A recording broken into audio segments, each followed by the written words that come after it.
എന്താ ചേച്ചി whole New Zealand കാനായ സംഗമത്തിനെ കുറിച്ചല്ലേ നിങ്ങൾ പറയുന്നത്? അതെ, ഈ വരുന്ന സെപ്റ്റംബർ 26, 27, 28 തീയതികളിൽ സെന്റ് മേരീസ് ജ്ഞാനായ ചർച്ച് ന്യൂസിലാൻഡ് ഒരുക്കുന്ന ഫസ്റ്റ് എവർ ന്യൂസിലാൻഡ് ജ്ഞാനായ സംഗമം അരങ്ങേറുകയാണ്. കാര്യപരിപാടികൾ എന്തൊക്കെയാണെന്ന് നമുക്ക് അച്ഛനോട് ചോദിച്ചാലോ? ജ്ഞാനായ സമൂഹത്തിന്റെ പൈതൃകവും പാരമ്പര്യങ്ങളും ആചാരാനുഷ്ഠാനങ്ങളും കാത്തുസൂക്ഷിക്കുന്ന രീതിയിലുള്ള വിവിധ പ്രോഗ്രാമുകളാണ് 3 ദിവസമായി ഇവിടെ ക്രമീകരിച്ചിരിക്കുന്നത്. ഈ വരുന്ന സെപ്റ്റംബർ 26, 27, 28 എന്നീ തീയതികളിൽ ജ്ഞാനായ തനിമ വിളിച്ചോതുന്ന നിരവധി പരിപാടികളിലൂടെയാണ് മാനേജിംഗ് കമ്മിറ്റി ഈ പരിപാടി ഒരുക്കി. ഈ സംഗമത്തിലേക്ക് ആർത്തവമായി എല്ലാവരെയും സ്വാഗതം ചെയ്യുന്നു.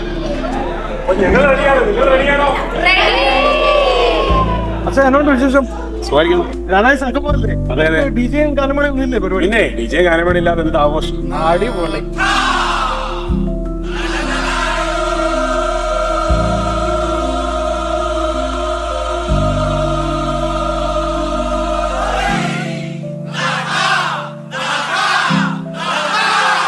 വരവായിത സംഗമം ജ്ഞാനായ സംഗമം വരവായിത സംഗമം ജ്ഞാനായ സംഗമം സ്വാഗതം സ്വാഗതം സ്വാഗതം സ്വാഗതം സ്വാഗതം സ്വാഗതം